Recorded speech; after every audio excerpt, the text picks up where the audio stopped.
जय श्री राम। आप सबको मैं आज वो बात बताने जा रहा हूँ कि जिससे आपका हर तरह से कल्याण हो जाएगा। इन सभी बातों की मूल जड़ होता है मन। अगर आपके द्वारा मन पे कंट्रोल कर लिया जाए तो सारे काम सफल हो जाते हैं। श्री वशिष्ठ रामचंद्र भगवान से कह रहे हैं कि जैसे सागर से उसकी बड़ी बड़ी लहरें उठती हैं, उसी प्रकार पर ब्रह्म परमात्मा से इस चित्त रूपी यानी मन का तरंग का उत्थान हुआ है। वह जैसे समुद्र में लहरें आती हैं ना, उन लहरों का हमने नाम दे दिया मन। मन में जो लहरें उड़ती हैं वह मन का काम होता है। यही अपने संकल्प से विशालता को प्राप्त होता है। मन के संकल्प से ही एक विशालता की ओर बढ़ता है और चारों ओर इस भवन का विस्तार करता है। सब प्रकार से वस्तुओं से संपन्न यह जो कुछ भी चराचर जगत दिखाई दे रहा है, सब का सब मन के संकल्प से ही प्रकट हुआ है। जैसे छोटा बच्चा घर में कीचड़ या गली में मिट्टी से विचित्र खिलौने बनाता, जैसे एक छोटा बच्चा होता है तो वह घर में धूल के इकट्ठा करके मकान बनाता है या कोई भी ईंट वगैरह रख करके छोटा मकान बनाता है और उससे खेलता है। जब तक उसका मन करता है तो उसको सब हाथ से बिठा करके उसको समाप्त कर देता है। वैसे ही मन अपने संकल्प से सारा कुछ पैदा करता है और जब उसका मन होता है तो सबको मिटा करके समाप्त कर देता है।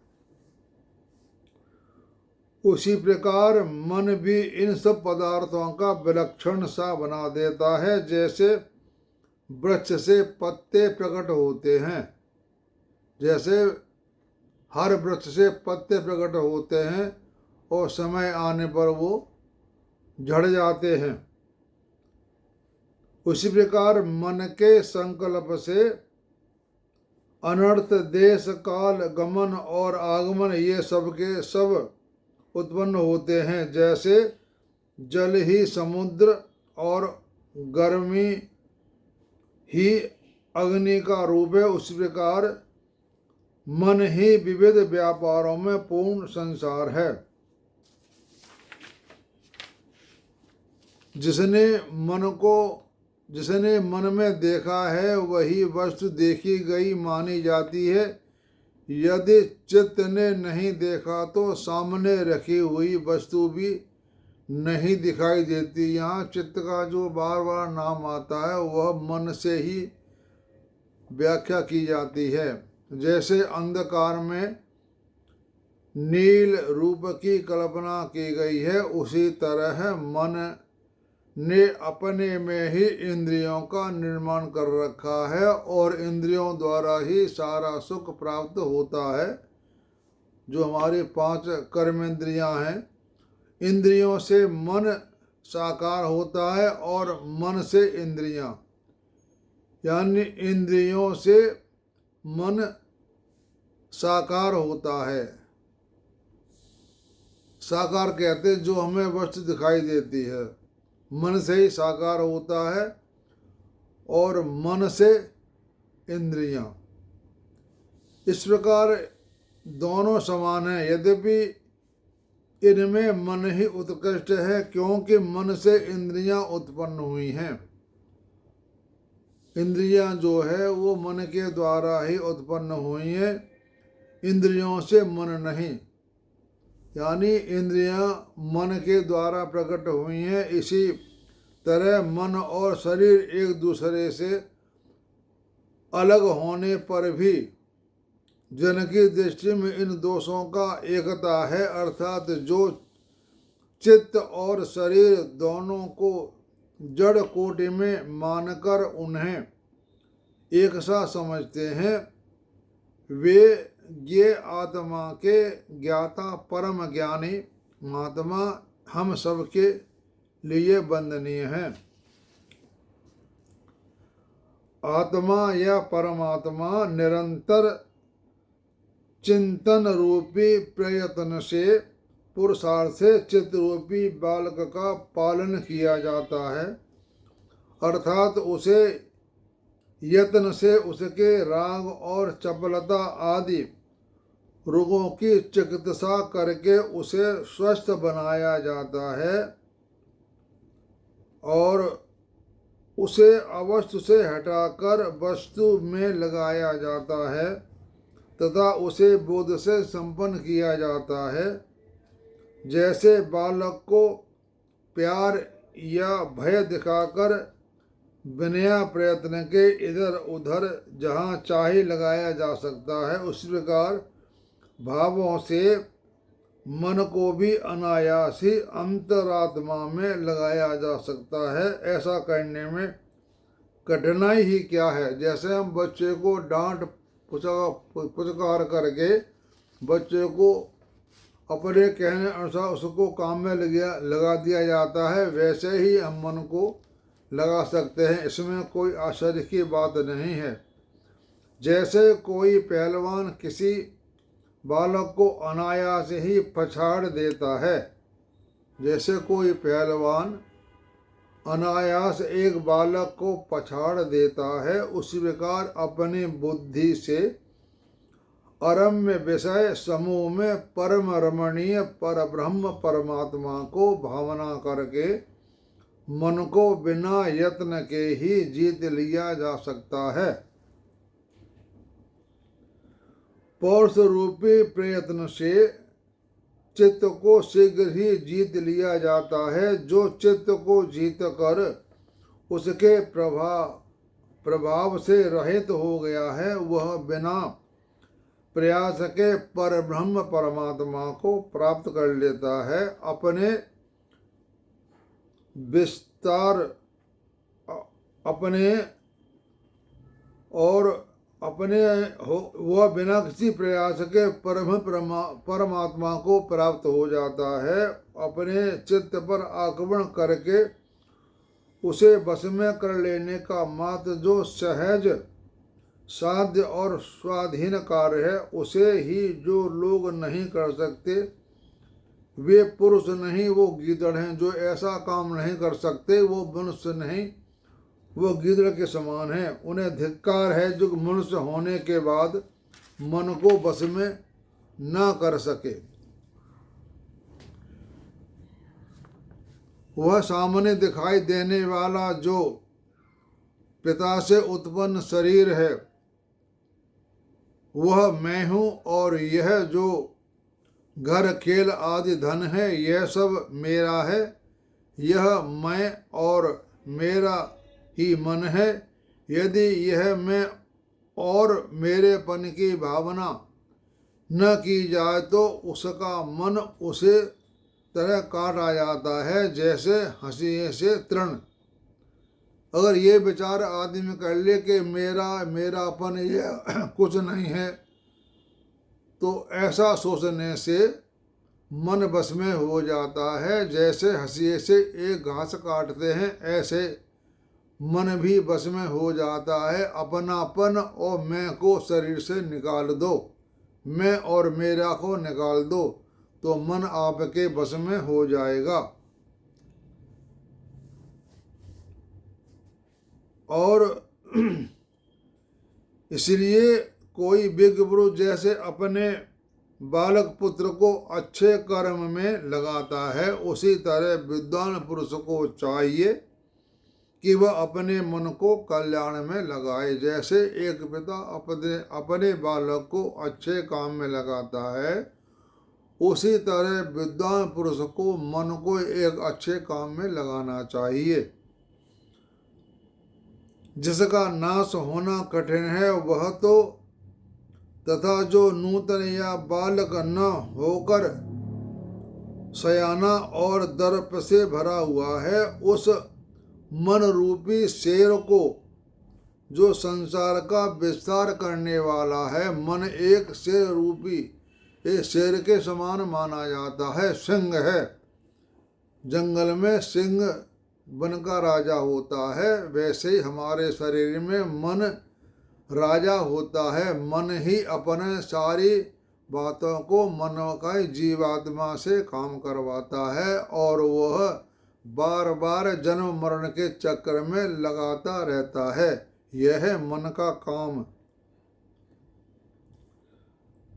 जो संसार का विस्तार करने वाला है, जो लोग मार डालते हैं, वे निर्माण पद का उपदेश देने वाले महात्मा जन इस संसार में धन्य हैं। उनकी सदा ही विजय होती है। भले ही प्रलय काल में प्रचंड पवन प्रभावित हो, चारों समुद्र एक में मिलकर एक अर्णव हो जाए और 12 सूर्य एक साथ तपने लगे, परंतु जिसका मन शांत हो गया है, उस पुरुष को कभी कोई हानि नहीं होती। यहाँ पर 12 सूर्यों की कल्पना की गई है कि 12 सूर्य होते हैं। जैसे बर्फ, वशिष्ठ जी कह रहे हैं कि जैसे बर्फ का रूप शीतलता और काजल का रूप कालिमा है। जैसे बर्फ का स्वभाव ठंडक देता है और काजल का स्वभाव है काला कर देता, उस प्रकार मन का रूप अत्यंत चंचल है। उसी तरह मन बड़ा चंचल है। तो राम ने पूछा कि गुरु महाराज, इस अत्यंत चंचल मन को तीव्र वेग चपलता का बलपूर्वक निवारण कैसे हो सकता है? तो वशिष्ठ जी कहते हैं कि इस जगत में कहीं भी चपलता से रहित मन नहीं देखा जाता। जैसे उष्णता यानी गर्मी अग्नि का धर्म है, वैसे ही मन का धर्म है चंचलता। जहाँ अग्नि होगी वहाँ गर्मी होगी, जहाँ मन होगा वहाँ चंचलता होगी। यह इसका अपना स्वभाव है। चेतना तत्व में जो यह चंचल क्रियाशील विद्यमान है, उसी को तुम जगत का आडंबर रूप मानसी शक्ति समझो। जिसने परम बंधनकारी मन रूपी पास के अपने जीते हुए मन के द्वारा ही काटकर आत्मा का उद्धार नहीं कर लिया, उसे दूसरा कोई बंधन से छुटकारा नहीं छुड़ा सकता। विद्वान पुरुष को चाहिए कि हृदय को वासित करने वाले जो वासना, जिसका दूसरा नाम मन है, उदित होते ही उसका परित्याग करे और उसे मिथ्या समझकर, उसे झूठा समझकर छोड़ दे। इससे वासनात्मक मन के साथ ही अविद्या का क्षय यानी नाश हो जाता है।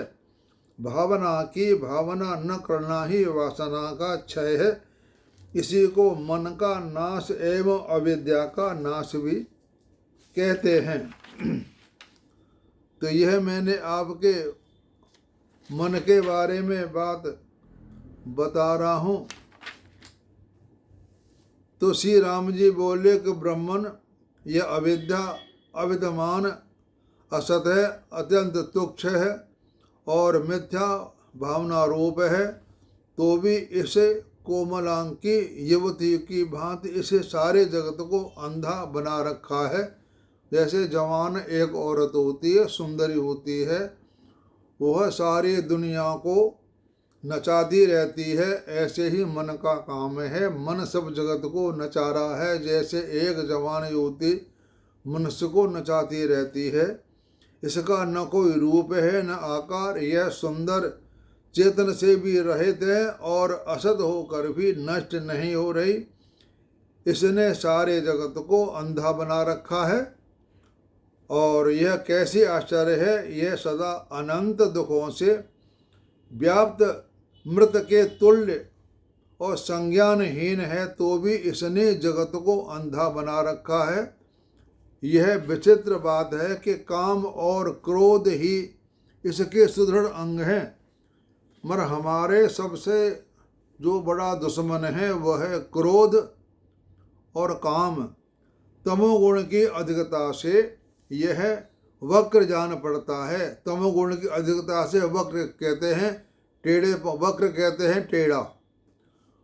और ज्ञान का उदय होने पर यह शीघ्र ही शरीर रहित नष्ट हो जाते हैं। तो भी इसने जगत को अंधा बना रखा है। यह कैसी अद्भुत बात है। अपने आत्मस्वरूप परमात्मा के विषय में जो अंधे मूढ़ हैं वे ही इस अविद्या के सहारे हैं। यह जड़ है, जड़ता से जीर्ण है और दुख से अत्यंत प्रलाप करने वाले हैं। तो भी इसने जगत को अंधा बना रखा है। यह कितने आश्चर्य की बात है कि प्रभु अनंत दुन श्रेष्ठ रूप विलास करने वाली, जन्म मरण आदि सुख दुख का भागी बनाने वाली तथा मन रूपी गुहा ग्रह में बद्ध वासना वाली यह अविद्या, जिसका कहीं समता नहीं है, किस उपाय से नष्ट होती है। तो मैं आपको अब एक खास बात बता रहा हूँ कि मन को वश में करने का सबसे आसान तरीका है कि हमारे जो प्राण है ना, प्राण एक सांस से लेते हैं और फिर छोड़ते हैं, इसे कहते हैं प्राण या प्राण अपान भी कहते हैं। तो एक स्वस्थ आदमी का सांस लेना और छोड़ने की गति 4 सेकंड की होती है। जो आदमी स्वस्थ नहीं होता उसकी गति 6, 7, 8 सेकंड तक बढ़ जाती है। सारा खेल है सांसों का। आप अपनी सांसों पे ध्यान दो। और मैंने आपको बताया था कि अजपा जाप करो। अजपा जाप में मन को प्राणों के पीछे लगा दो कि बेटा तू सांसों को गिन, प्राणों को गिन, ये कहाँ जाता है और कहाँ आता है। प्राण को, मन को प्राण के पीछे लगा दो कि ये कहाँ जाता है और कहाँ आता है। हमारे जो प्राण है ना, हमारे जो प्राण हैं वह मछली की तरह, एक जैसे मछली बगैर पानी के नहीं रह सकती ना, उसी प्रकार हमारे प्राण जो हैं वो बाहर आते हैं फिर अंदर जाते हैं। बाहर ब्रह्म स्वरूप बैठा हुआ है, तो जो प्राण होते हैं वो ब्रह्म में आकर के मिलते हैं। उस ब्रह्म से शक्ति को ले जाते हैं, अंदर छोड़ते हैं, फिर बाहर ले जाते हैं, फिर अंदर छोड़ते हैं। अगर प्राण बाहर नहीं आएगा तो आदमी की मृत्यु हो जाएगी। यानी प्राण का काम है बाहर आकर के अंदर जाना, यह उसका निरंतर काम है। बाहर आना और जाना, आना और जाना। तो मन को जब ध्यान करते हैं तो मन को सांसों पर लगा दो कि ये मन जा रहा है और आ रहा है, जा रहा है और आ रहा है। जब आप मन की ड्यूटी इस पर लगा दोगे तो आपका मन कहीं नहीं भटकेगा। यह मेरा खुद का अनुभव है। यह कोई बात मैं ऐसी नहीं कह रहा जो बात सत्य है। यह मेरा अपना अनुभव है।